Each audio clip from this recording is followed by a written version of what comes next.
ce mec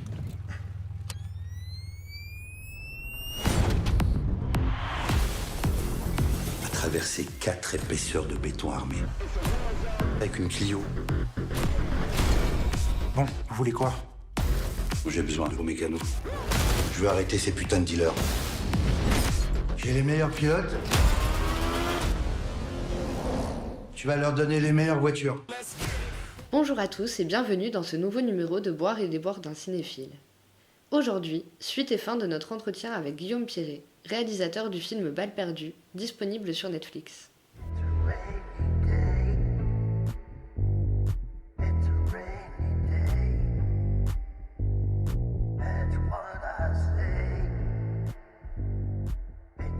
On entend parfois que le cinéma français subirait une sorte d'uniformisation.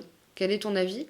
Est-ce que pour toi Netflix pourrait être non pas une alternative, mais un stimuli pour le cinéma français ? Alors moi je sais pas si il devient uniformisé, parce qu'on a quand même beaucoup de films exceptionnels en France. Il faut juste être, je pense, un peu curieux pour aller vers ces films-là, mais il y a plein de propositions qui sont assez fantastiques. Mais c'est un peu clivé dans le sens où les films à gros budget vont être uniquement des comédies. Avec un casting qu'on a déjà vu 100 fois dans d'autres films. Voilà, et tous les autres films vont être dans une économie bien moindre et plus ça va être un peu disparate entre les genres. Donc je sais pas si Netflix va changer ça, mais en tout cas Netflix peut réinvestir ce qu'on appelle les films du milieu, c'est-à-dire ces films qui ont besoin d'un budget un peu bâtard. C'est-à-dire que là, en France, on est un peu entre deux eaux. C'est soit on fait un film à 2,5 millions, soit on fait directement des films à 8 ou 10 millions, qui sont considérés comme des gros films et ce seront des comédies. Voilà, parce qu'elles sont rentables, etc. Netflix peut amener ces films intermédiaires à exister. On a eu l'exemple de Marianne dernièrement, c'est une série horrifique. C'est-à-dire c'est pas un truc que j'aurais imaginé se faire en France, quoi. Voilà. Et ça a été fait avec beaucoup de talent, etc. Et c'est bien français et Netflix était là pour ça. C'est pas une alternative, je pense que Netflix, c'est vraiment pour l'instant le bon complément. Ça fait quelques fois depuis le début de cette interview qu'on évoque Rémi Lothier, qui est ton producteur. Vous avez fait vos débuts ensemble et on sent que vous fonctionnez comme un duo. Est-ce que tu peux nous parler de votre collaboration et son évolution depuis vos débuts ? Le duo, en tout cas, qu'on avait n'a jamais changé. Si tu veux, je connais Rémi depuis la naissance. Je le connais depuis plus longtemps que mon frère, etc. Donc, on était voisins, on a grandi ensemble, etc. Et par la suite, on a commencé à faire des courts-métrages ensemble, directement. C'est-à-dire que c'est mon acteur principal depuis le tout début. On a fait 7 ou 8 cours ensemble avant qu'on passe sur Balles perdues. On a chacun évolué évidemment dans nos compétences respectives, c'est-à-dire qu'il s'est vraiment plongé dans la production et moi je me suis vraiment plongé dans l'écriture et la réalisation. Et au final c'est encore mieux, on est vraiment très très très complémentaires et c'est vraiment mon allié derrière la caméra, c'est quelqu'un qui me fait confiance et à qui je fais extrêmement confiance aussi. C'est Rémi qui s'occupait de toute la partie logistique sur les courts-métrages.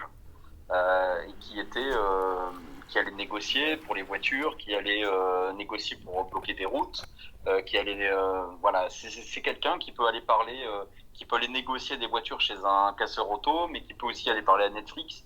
Il peut parler à tout le monde, Rémi, et ça en fait un producteur de terrain assez fantastique. Voilà, c'est un véritable couteau suisse.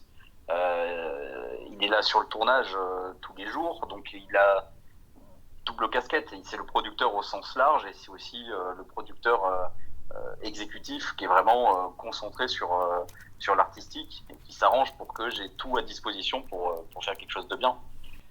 C'est un rapport très privilégié parce qu'il y a peu de réalisateurs finalement qui vont avoir ce rapport là avec leur producteur et moi je trouve que c'est quelque chose qui est essentiel et c'est aussi pour ça que Balles perdues s'est fait dans les bonnes conditions et c'est fait proprement parce que c'est un projet quand même très très casse-gueule. Si le producteur s'entend pas bien avec le réalisateur, ça peut être une catastrophe industrielle complètement. Pour rester dans le domaine de la collaboration, on peut voir dès le générique que le scénario est signé par toi, Alban Lenoir et Kamel Ghemra. Comment est-ce que chacun a pu s'insérer pour contribuer à l'élaboration du scénario ? Alors c'est pas vraiment en termes de qui va apporter quoi, c'était plutôt en termes d'être en symbiose, d'avoir la même vision artistique et que chaque idée que je proposais résonne chez mes collaborateurs. Donc ça peut être soit le producteur, comme ça va être Alban en fait. Alban qui est quelqu'un de très très impliqué de nature, avec qui on partage la même vision de ce que doit être un film d'action. Et comme ça allait être l'acteur principal qui remplaçait du coup Rémi devant ma caméra, il me fallait un véritable allié. Voilà. Et donc je voulais absolument qu'on soit au diapason tous les deux. Donc je l'ai naturellement impliqué dans l'écriture parce que je voulais que toutes les scènes résonnent en lui, tout ce qu'il allait, voilà, qu'il puisse aussi apposer sa patte sur le film. Et c'est pour ça que c'est vraiment le film d'un trio finalement entre le producteur Alban et moi. On avançait ensemble, on faisait front. C'est quelque chose qui est inestimable pour moi. C'est ce genre de symbiose que j'aime retrouver dans le travail. Donc oui, dès l'écriture, évidemment, il faut pouvoir impliquer les gens. Et moi, il était hors de question que je considère Alban juste comme un acteur. C'est pour le coup, il fallait que ce soit mon allié et mon partenaire, quoi. Si on était dans une voiture, par exemple, Rémi, ce serait le pare-choc arrière, moi je suis au volant, et Alban, c'est le pare-choc avant, et puis on n'a plus de frein et on avance, on fonce. Comment s'est géré le casting? Par exemple, on avait déjà pu voir Alban Lenoir œuvrer dans le film de genre comme Call of the Dead, mais pour la plupart des spectateurs, Stéphie Selma et Ramzy Bedia sont des acteurs que l'on n'imaginait pas forcément, à tort, dans un film d'action premier degré. Qui a eu l'idée de les démarcher? Déjà, c'était important pour moi que ce soit des gens qui aient envie de travailler avec Alban. Alban a évidemment rencontré énormément de gens, etc. Il a proposé Stéphie et Rod Parado, pour ne citer que, parce qu'il avait déjà travaillé avec eux. Il avait travaillé avec Rod sur un court-métrage, il avait travaillé avec Stéphie sur Anti-Gang. Et moi, quand j'écris, je réfléchis pas casting. Je suis très extérieur à qui pourrait interpréter tel rôle, etc. Donc quand se pose la question de choisir les acteurs, j'ai besoin de travailler par recommandation et sentir en fait que les gens qu'on va me proposer ont déjà un peu tous travaillé ensemble et se connaissent et ont une bonne mentalité, une force de travail. L'aspect famille est très important pour moi, donc j'ai écouté les recommandations d'Alban. Moi par exemple, je voulais Ramzy dans le film. C'est Alban qui l'a ensuite contacté, puisqu'il avait le contact direct, c'était pratique. Ramzy avait envie de travailler avec Alban, mais Ramzy avait aussi énormément envie de faire un film d'action sérieux. Et donc Ramzy n'a pas été dur du tout à convaincre. C'était le scénario, il a dit oui, c'est moi, voilà, on y va. Duvauchel, ça a été un peu la même chose finalement. Il a fallu que je le rencontre. Et puis voilà, il y a Sébastien Lalanne aussi qui avait beaucoup travaillé avec Alban. Quelques personnes de l'équipe technique sont des gens que j'ai été amené à rencontrer depuis que je suis sur Paris, en fait, bien avant le film. Donc que ce soit Manu Landy, Sébastien Lalanne et beaucoup de collaborateurs techniques, c'est des gens que je connaissais déjà de réputation. On s'appréciait parce qu'on parle le même langage, film d'action. On a les mêmes envies, etc. Donc il était toujours prévu qu'un jour on bosse ensemble. Et c'est ce qui m'est arrivé aussi avec Alban, que je connais depuis des années. En fait, je le connais depuis 2009. Il m'avait contacté sur MySpace suite à Surrender. Arrivé à Paris, c'est une des premières personnes que j'ai rencontrées et de suite on a accroché. Voilà, il y avait des atomes crochus. Donc j'aime l'idée de travailler avec des amis plutôt que de travailler juste avec des collègues. C'est important pour moi ce côté film de potes. On sait que ça fait longtemps que tu attendais de réaliser ton premier long métrage. Qu'est-ce que tu retires de cette expérience? Est-ce que ça va impacter ta méthode de travail sur les prochains projets? Je pense que ce qui a été le plus formateur pour moi, ça a été toutes ces années d'écriture, finalement, de rencontrer un peu tout le milieu du cinéma, toute cette industrie de prod, tout ça, de comprendre en fait les visions de chacun et les attentes du marché, enfin toute la partie industrie de la profession en fait. Je sais à partir de maintenant qui je n'irai plus voir et surtout comment gagner du temps pendant le développement d'un film. Sur les prochains projets, je me ferai un peu plus confiance aussi dès le début, parce que même si effectivement j'ai le scénario de Balle perdue, j'y tiens, etc. Il a mis beaucoup de temps à se faire parce qu'il y a eu beaucoup de visions différentes selon les coproducteurs qu'on allait voir. Au final, j'ai fait ma tambouille à moi, mais je peux faire encore un film plus personnel par la suite. Voilà, je ferai davantage confiance à mon instinct, parce que finalement, avec Rémi, on avait une vision, un instinct, on sentait que le film d'action était fédérateur, pouvait marcher s'il était bien fait, que des gens allaient adorer ça, et que ça aurait son petit succès. Et comme là, c'est un succès pour le coup, Netflix a mis le paquet parce qu'ils sont très très fiers du film. Je parle en promo. Et j'ai envie de dire mission accomplie. Et donc du coup, pour la suite, c'est plus en termes d'écriture, voilà, les techniques, tout ça, je les ai. Ça ira un peu plus vite.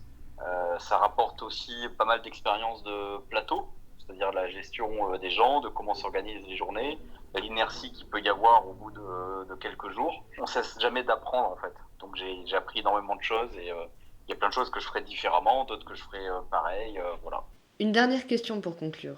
On a pu voir passer beaucoup de comparaisons entre ton film et Taxi, ou encore Fast and Furious, mais en le voyant, on ressent plutôt une filiation avec le premier volet de la saga Mad Max.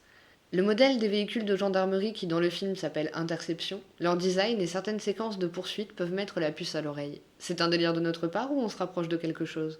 Mad Max est évidemment une influence bien plus forte que de les Taxi ou Fast and Furious. Longtemps, d'ailleurs, dans le scénario, les voitures de flics sont, je les ai appelées les interceptors, en sachant très bien que dans le film, ils diront jamais ça, tu vois, les acteurs. Mais pour moi, Mad Max, oui, c'est la base, quoi. C'est des épaves retapées avec, elles sont transformées en tanks. Donc, ça m'a toujours fasciné et c'est ça que j'aime. Donc oui, oui, c'était évidemment une grosse influence. Et, et par contre, je comprends moi l'affiliation Taxi et Fast and Furious, puisque la bande-annonce en fait vend ça. Elle vend un film très fun à base de repris de justice qui devient un peu flic, comme dans Taxi, et ça vend aussi des histoires de mécaniciens qui font des poursuites, etc. Donc oui, forcément, moi je comprends en fait l'affiliation, mais effectivement, Mad Max c'est quand même une influence bien plus importante pour moi, quoi.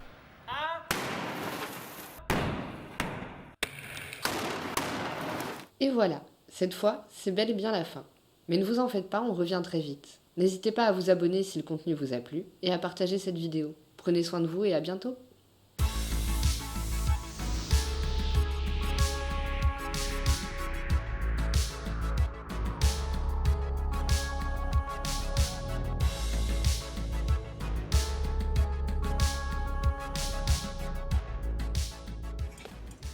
Vous faites quoi dans la vie? Acteur. Vous êtes sûr que c'est bien raisonnable? Bon. Vous êtes connu?